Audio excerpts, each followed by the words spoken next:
Things you see in dreams usually seem realistic, all the more so because there is no past, no future. It's like you're living through a single moment stretched into an eternity. And if the dream is pleasant, you desperately don't want to return to reality. I went back to when my life was clear and simple, just a few days ago. Years ago. Just a few days ago. Oh, you wish, buddy. Yeah, years. It was as if Catherine and I had never broken up. I wondered when she got pregnant. I rolled over and my sleepiness was gone in an instant. I stood up and immediately felt sick from yesterday's fever. My forehead was cold to the touch. I was guaranteed at least another day in this oh-so-cruel world. The tap water reeked of sludge for some reason, and I spat it out in disgust as I washed my face. Found nothing in the fridge that was even remotely fit for breakfast. And of course, even soy sauce has enough calories in certain quantities. You could survive eating only bread and porridge, but what kind of life would that be? It seemed like everything was against me. I closed the fridge, closed my eyes tight, sighed deeply, and opened it again. Weirdly enough, nothing changed. I slammed the door as hard as I could, poured some tap water into a glass, took a gulp, and immediately spat it out. Sludge. Today, my home was absolutely set against its owner. The clock was saying it was 8 and change, so I could make it to my second class. School. And Catherine was there. We still hadn't sorted out our relationship. Although it seemed like that it was the only thing I'd really been doing these past weeks, sorting out relationships instead of finally deciding whether I really wanted to be with Catherine. Even despite what she had hid from me. Even despite her mother and my predicament. In the end, what did it change? Real feelings, if they are real, don't depend on external factors. Good shit. And only the belief in something higher, given to me not for my achievements, but rather despite something, still left me unbent under the blows of cruel reality. Besides, Catherine's tears yesterday were more expressive than any words, facts. So what choice did I have in the end, facts? To pretend the last few years never happened and begin from scratch? But why would I do that? His house looked completely alien, resembling a grim mansion from Victorian England to me. It would have worked out if she hadn't told Catherine's mother about the child. Yeah, how would it have worked out? I doubt much would have changed drastically. Pregnancy can only be hidden for so long, and then Mrs. Winters would have noticed anyway. Exactly, it can only be hidden for so long. But if Catherine would have had more time to do more, things could have turned out for the better. Of course, in that case, the two of us would have had more time to figure out what to do next, but so what? I think that could have made a drastic change. Besides, all these coulds and woulds brought nothing but self-pity. I mean, true. There's really no point about thinking what could have happened because it's not what happened, and never will be the thing that happened. And the last person I wanted to be now was a coward drowning in angsty thoughts. Not that I was determined to burst into class and throw myself on my knees in front of Katya, but in an instant it was like everything became clear to me. As if dirty reinforced glass in my hospital room had finally cracked and fallen apart, blown away by a gust of fresh wind, and through it I could see a whole new wonderful world outside. Somewhere deep inside, I was even hoping that the sun would shine brighter and people would start smiling at me. But at first sight, everything seemed to remain the same. Cold autumn day, gloomy people, disgustingly punctual trains. Inside every person there's an endless universe. How often do we really think about the fact that we each collide with hundreds of thousands of these universes every day? I had to wait in the corridor for the class to end. I felt anxious, pacing back and forth, afraid to run into one of the teachers. Not that you'd think I would be. But no, they managed to hammer the subconscious need to follow orders deep inside even my thick skull. Felt absolutely no shame for doing the wrong thing, too. I was just afraid of the consequences. I didn't need another lecture at the principal's office at all. Fortunately, I got lucky and the bell rang before anyone noticed me. I entered the classroom and looked around. Catherine's desk was empty. Oh, your highness has decided to descend to us, the common people. Kosuke was beaming with positivity as usual. Is Catherine here? I haven't seen her since morning. Of course she always come to first class. Why are you asking? I looked at him warily, as if I had to answer the same stupid question again for the nth time. Which was the case, actually. Why do you think? I must want to discuss anime with her. I threw my hands up in the air and sat behind my desk. Waiting seemed to be the most logical decision. Michael tore himself away from his book for a moment to cast a bored glance at me, but I pretended I hadn't noticed it. Last thing I needed was another fight with him. Meanwhile, the next class ended, and then the next. I didn't go to the canteen, afraid to miss the moment Catherine would come, although I had realized it was pointless to wait for her at school. Obviously, there was nothing weird about Katya not coming today, after everything that had happened, but a worm of doubt was eating at me from inside. What if something had happened to her? Are you worried about your beloved? Kyosuke again. Just daydreaming. I looked at him mindlessly. The yearning of love, I say. Love? Does the entire class know already, or what? You bet. He probably put his arms akimbo. Just a few days I would have been infuriated by this behavior, but now I had more important things to worry about. You know, I guess you're right. I jumped off the chair, packed my bag, and walked out of the classroom, not looking at anybody. Catherine's buzzer made disgusting sounds that presumably passed as beeps in the minds of its creators. But in actual fact, they resembled the agony of a gigantic insect. Like a cricket the size of a cat. I was counting these beeps in my mind, couldn't decide how many of them I had to hear to safely conclude that Catherine wasn't home. I lost my count after the 10th, but the intercom suddenly let out a long squeal and went silent by itself. I looked around apologetically, as if I was doing something detestable, but apparently no one seemed to think so. So Catherine was neither at school nor at home. That was enough to start panicking, although I was already feeling the urge to do just that, yeah. What if her mother figured out what I had learned about the pregnancy? So what? Now, if something did happen, it had to be way more serious than that. Or maybe it isn't. Like, we already saw what happened when fucking Himitsu's dad, like, packed up and took her, to the village outside Tokyo. Like, do you really think Ms. Winters isn't above packing up and taking her daughter out? I was making my way down the streets of Tokyo right during a lunch break. Hungry office workers in gray suits were desperately checking out colored shop windows, trying to figure out which place had better ramen, or, most likely, just choosing a less crowded one. Time is money, after all. I was in no hurry, and so hung my head and dragged my feet wherever the road took me. This happens sometimes. You approach your house and already feel that something is wrong. Maybe an unwanted guest is waiting for you there, or you'll find a parking ticket. Or maybe your wife is taking the kids, the cat, all the money, and even the goldfish in a plastic bag. Anything can happen. A strong feeling of calamity wouldn't let go of me. I stayed at the front door for a few minutes, twirling the keys in my hands. What if Catherine was there? What if Ms. Winters is there? Quickly opened the door and walked inside. The house met me with the same hostile silence I had run away from in the morning. I looked around. A note was lying on the floor in front of the door. Another one. God, is this an epistolary novel or something? I didn't dare to pick it up, as if I already knew it was from Catherine. Okay. Nikolai, I'm sorry, but I can't go on like this. It's all been wrong from the very beginning. Please don't look for me. Catherine. It was written in English. By Catherine. I limply slid down the wall and threw my arms around my knees. It's all been wrong from the very beginning? What's been wrong? Our first meeting, our love, the pregnancy, the breakup, her return to Japan? The note made no sense at all. I looked closer at the note. The handwriting was firm. It was written with a blue pen. The paper was carefully folded and didn't smell like anything. Yeah, right. Next I'd be dusting for fingerprints. At first glance, the note wasn't raising any suspicions. But I simply refused to believe that Catherine wrote it. Yeah. Maybe our relationship wasn't all roses, but this was just ridiculous. Yeah. And where could she run away to? Alone. She wasn't at home. Could her mother have taken her away? As if echoing my thoughts, somebody angrily knocked on the door. Who's there? Open the door. There came Mrs. Winters. I opened the door and she shouted at me right from the doorway, scouring me with her eyes. You care to explain what this is? She threw yet another piece of paper at me. Barely caught it, smoothed it out, and read. Mom, I'm sorry, but I can't go on like this. This has all gone too far. Please don't look for me, Catherine. Where is she? The woman pushed me away unceremoniously and entered the house. Oh, Catherine? She's not here. Where the hell are you keeping her, you fucking lover boy? I don't know where your daughter is. Here, see for yourself. I handed my note to her.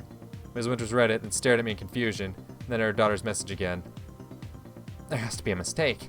You two are messing with me. Seriously, you're the last person I'd be messing with. She squinted as if trying to find a familiar face in a crowd. Then what the hell is going on here? I just thought that you might be able to tell me. If it wasn't you... She had finished the phrase, and without taking off her shoes, walked into the kitchen. Would you like some tea? I timidly followed her. Ms. Winters didn't reply, looked around, sat in a chair, crossing her legs. Nikolai, I really don't want to discuss things with you, but something unforeseen has happened. Unforeseen? I grinned warily. Even now she wouldn't stop acting like a CIA agent. I can't say for sure this is related to your situation, but we both understand that it would be better if Catherine hadn't gotten together with you again. Maybe you shouldn't have brought her along like a suitcase. Maybe. She replied in an unexpectedly calm tone. Sorry to bother you. Ms. Winter stood up and prepared to leave. Wait, that's all? I also want to help. You've helped enough, thank you. She responded coldly. So you think that Catherine has been kidnapped because of me? Nobody mentioned a kidnapping. What else could this be? Two nearly identical notes that make no sense? Running away isn't like her at all, I agree with you about that. Have any of her personal belongings disappeared? Catherine's mother ignored my question. Obviously nothing disappeared. Do you have any ideas? No, but it is weird that the kidnappers didn't demand anything right away. What could they possibly demand? I don't know, for example, the documents that I don't have. Seems like everyone needs them. Everyone? Catherine's mother rested her hand on the back of the chair and leaned toward me. Ms. Winters, are you really going to keep suspecting me of something even now? And to think that if she hadn't taken Catherine away from Japan at the time, she could have been playing with her grandchildren right now. These thoughts made me feel uncomfortable and I looked away. Did something change? I can help you with the search. I wonder how. She gave me a gloating smile that didn't suit the circumstances at all. That fury on the porch was apparently just a temporary weakness. Okay, I don't know. Happy now? But I'm sure her disappearance could also be related to your work. Do you really think that I would be that irresponsible? You know what they say, every corpse on Mount Everest was once an extremely motivated person. What are you trying to imply? She frowned. That in a profession like yours, it's not always enough to be sufficiently qualified to be successful. Accidents happen. I don't believe in accidents. I'm not saying this entire thing with Catherine's disappearance and the notes is an accident, but to some extent. Think about it. You returned to Japan, Catherine was transferred to my class, I became, let's say, an object of interest for particular people, including you, hence... Well, don't you have a nice story here? I can barely believe you don't know anything. In any case, these are just words. I'll find my daughter myself and see to it that she never contacts you again. Ms. Winters turned around and walked to the hallway. Just like you saw to her pregnancy? She stopped, but only for a moment. Then without a reply, walked out of the house. So it wasn't Catherine's mother. But then what was this about? Both notes seemed extremely stupid, as if written by a 7-year-old. Even if they contained a hint, I couldn't see it. The conversation with Cheryl Winters left me with a bitter feeling of helplessness. Even if she, a CIA agent, didn't know what was going on, then what was I, a normal Japanese student, to do?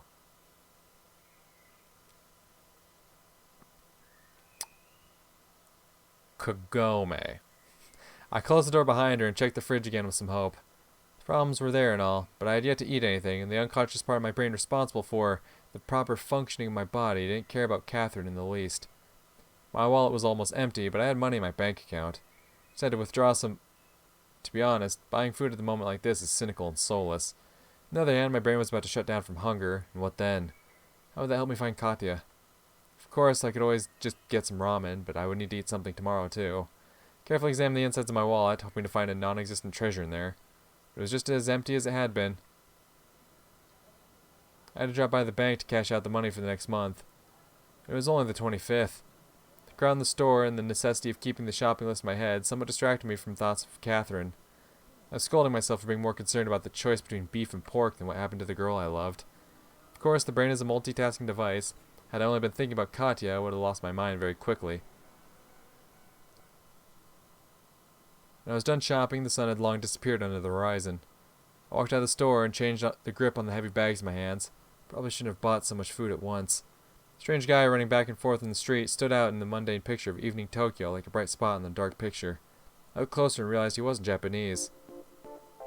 Ooh, hello, sir. Can I help you? Suddenly asked him in English. It was silly, couldn't even help myself. However, apparently humans become more responsive to other people's problems when weighed down by their own.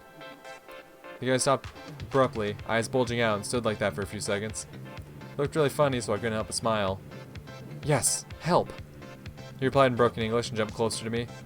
Sorry, me, search. He immediately grew embarrassed and tried to find the right word. Japanese cartoons. His face brightened up with a wide smile. He obviously asked the wrong guy. Kyosuke would be the right person for it. Japanese cartoons? You mean a video store or what? Video? No, no! The guy started waving his hands. Couldn't figure out what his accent was like. Maybe he was German or Scandinavian. I want to get in cartoon. Finally managed to say and stared at me with a victorious expression on his puffy face. Sorry, no idea where the nearest madhouse is, I muttered. What? I'm saying I don't understand what you're talking about. I get in cartoon, become part. Here. He took a pile of crumpled papers out of a postman's bag on his shoulder and stretched them out to me. What's this? Every page was filled with characters in sweeping, uneven handwriting. The language didn't look familiar to me. Maybe it was an Eastern European one? What are you showing me? I don't get it. I fell aside with irritation, took his magnum opus from me and stuffed it back into the bag. How you not know? You Japanese. Do I look Japanese to you? Live in Japan, Japanese. He replied in a tone that left no room for further discussion. Uh-huh. And swim in a sea, fish. Nobody help. He looked so pitiful, I held back my jokes on my tongue. How about you explain what you need? Cartoons. You know. You mean anime? Anime! He nodded desperately. Okay, so say I do. So what's with anime? I come to Japan to become anime. Hell yeah, bud. I too would like to become anime. Oh wait. And again, there was that disarming smile with that hint of intellect. I wish I could be anime too. Yeah. I couldn't help myself. You also be anime? I do. His face lightened up and added in Japanese. Thanks God. Listen, friend, I really want to help you, but unless you make yourself clear, I don't think I can. The future anime apparently didn't understand a word. He took out his manuscript again and waved it in the air. I do this. Then it finally dawned on me. You write scripts? Scripts, yes. He grabbed my hand and started shaking it. And you want someone to use it to make an anime. Anime, yes. Well, friend, I can't help you with that. But you say that I not do anime. I said purposefully louder than was needed. Oh, no meaning. You came to Japan without knowing anyone here to show someone your scripts? That's brave. Could I say, take Catherine away somewhere to forever forget about the past and start a new life? I really don't know how to help you, but I have a friend who's an expert in anime. The guy looked at me with hope in his sad eyes. Okay, wait a minute. Called Kyosuke from a phone booth and briefly explained the situation. First he couldn't figure out what I was talking about, then laughed for a good while. Then in the end agreed to meet with the poor scriptwriter. Got it? I explained to the guy where and when Kyosuke would meet him. Yes, thanks you. Alright, good luck then. I got a bit embarrassed and hesitantly shook his outstretched hand. The guy long kept shouting something after me, mixing English, Japanese, and his native language. Just go like that, to the other end of the world, to randomly try and find someone who'd be interested in his script. Of course I couldn't judge his writing skills, but something told me that that funny fellow had a long way ahead of him to become a professional scriptwriter. The lights were on in Himitsu's house, and I suddenly felt a desperate desire for her to be around. I wished I'd never learned the truth about her father, never in her grandmother's yard on that damn night. We'll say that a bitter truth is better than a sweet lie. So what good did that truth do me? Had I become happier by learning it? Yes, I was as happy as could be. My parents, Himitsu, Catherine. What was I to do with all that truth? Cure it for winter? It was clear that Himitsu's father could have some connection to Catherine's disappearance, and I was just standing there like a damn stalker, staring at the windows of his daughter's room. Fuck you all. I couldn't bear the feeling of my own helplessness. I messily stuffed all the frozen products into the fridge, took the rest out of the bags, and just left them on the table. Meat, eggs, ramen noodles, tomatoes, ramen, celery, ramen, sweets with unidentifiable tastes, ramen, bread, ramen. Yeah, that's definitely me when I do groceries too, bud. Could have probably limited myself to just ramen. The nutritional value of my groceries was the last thing I currently cared about. However, I needed something mundane to distract myself from that unbearable heartache. The news about Catherine's pregnancy and miscarriage were already enough to break me, and now Katya herself disappeared. Was most likely kidnapped. I couldn't help her in any way, couldn't do anything, only sort the bloody ramen by flavor. The mad fury squeezed my mind in a deathly grip. I clenched my teeth tight and put my hands around my head. No, I clearly needed a psychiatrist. Otherwise, it wouldn't take long before I would become anime myself.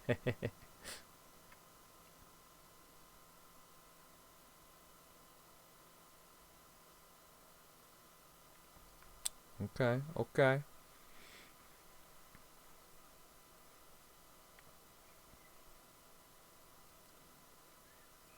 I woke up a bit too early and lay in bed for some time, deciding whether to get up. Saturday was just another useless weekend day for me. The unsorted groceries were still on the table, looking like the ruins of an ancient city abandoned thousands of years ago. I felt better than yesterday, at least I somewhat managed to calm my thoughts, and had the opportunity to sort them out. Of course, I kept unconsciously blaming Katya for hiding things from me and blaming myself for my indecisiveness, but all this angst wasn't going to help me find her. The only person who knew about Catherine more than me was her mother. There was little chance that she had told me everything she knew yesterday. Not thinking about breakfast, I quickly got dressed and left the house. What are you gonna do, huh? You go to the Winters residence, ring ring. Listen, we weren't done with our talk. Yeah, I'm sure that's gonna go over real well, bud. Fortunately, Mrs. Winters was yet to leave for work. Okay, I guess that worked out real well, bud. She opened the door and rather casually invited me in. Okay, wow, I guess I'll eat my words then, okay. Now, I don't think this conversation's gonna go how we'd like it to go, but you know what? It's already worked out better than I thought it would. So what do I owe the honor, Nikolai? I don't think you told me everything yesterday. I walked into the living room, looked around as if searching for something, and awkwardly froze. She offered me a seat and I lost my momentum. How about you take a seat? Thank you, I'm fine. I said in a tense voice. Nikolai, I'm grateful you're here, but I doubt there is in any way you can help at this moment. So you're saying I should just sit and wait? At this stage? Yes. You know, sometimes it seems like you don't give a damn about the fate of your own daughter. You ever considered that I know what's better for my daughter? Oh, I know you don't have the right to make all her decisions yourself. Do you want to talk about her pregnancy? I wasn't going to when I came here, but since you started it. Do you really think she needed a child back then? You're speaking about a child like it's a toy. I got instantly wound up. For God's sakes, don't accuse me of something I haven't done. Maybe I should have handled a few things differently, but I only cared about Catherine's well-being. If she was going to give birth, it would be better to happen in the States. Really? I always thought it's better for a child to have both parents. It is better to not get knocked up at that age. Besides, it's all in the past. I bit my lip and turned to the window. I envy your composure. Wouldn't it help if I was anxious? Sounds like a normal human reaction to me. She didn't respond, just smiled. Mrs. Winters? Oh, please, call me Cheryl. Mrs. Winters? Yeah, let her know, bud. I repeated firmly. We don't usually address our elders by their first names. Alright, the famed Russian decorum. Mrs. Winters, if I can't help in any way, I want to at least know what you intend to do. Is this an interrogation? We seem to have switched roles. Sometimes I could see Katya in her, but at other times this woman shocked me with the depths of her cynicism. Do you know that Catherine isn't happy about the relationship between you two? What would you know? She suddenly frowned. You two think you've found love for life, but I know that there are more important things out there. Like what? Like, she said unsurely. That's highly classified. You aren't trying to say that Catherine works for the CIA too, are you? Too. Ms. Winters scoffed. So how is our love a problem for the national interests of your country? It's just a coincidence. Your parents' work is of interest to very dangerous people, and my daughter is of interest to you. Are you a dangerous person, Mrs. Winters? I squinted, and suddenly for the first time noticed signs of hesitation on her face. She puckered her lips and looked away. When the circumstances demand. In that case, I'm extremely happy that we have such a close and trusting relationship. I would never want to be your enemy. I'm glad that your sense of humor is still intact. I'm not in a joking mood right now. Mrs. Winters, if you know something, if I learn something, and consider it worth sharing, I will tell you. She responded in a tone that left no place for further discussion. Thinking about it, she had no reason to talk to me at all. Exactly, which is why I was so surprised she let you in the first place. So why was I still here? Still think I'm not telling you something, don't you? Are you? If I was, would I have come here of my own will? Who knows? She said slowly, as if weighing every word. Mrs. Winters, stop beating around the bush. Both you and I know Catherine was kidnapped because of my parents. These people, the Japanese, the corporation, or someone else. Yeah, notice how he avoids dancing around the word Russians. Yeah.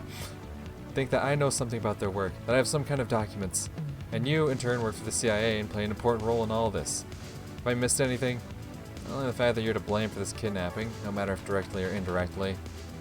Or you, because you dragged Catherine back to Japan in the first place. So you aren't happy I did? She smirked.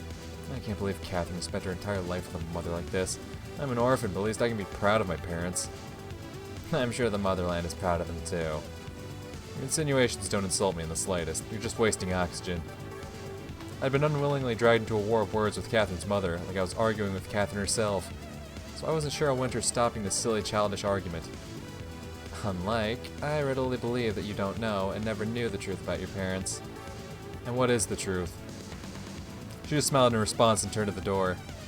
It was nice to see you, but I have a lot of things to do. I don't know if these things are related to finding Catherine, I said as farewell.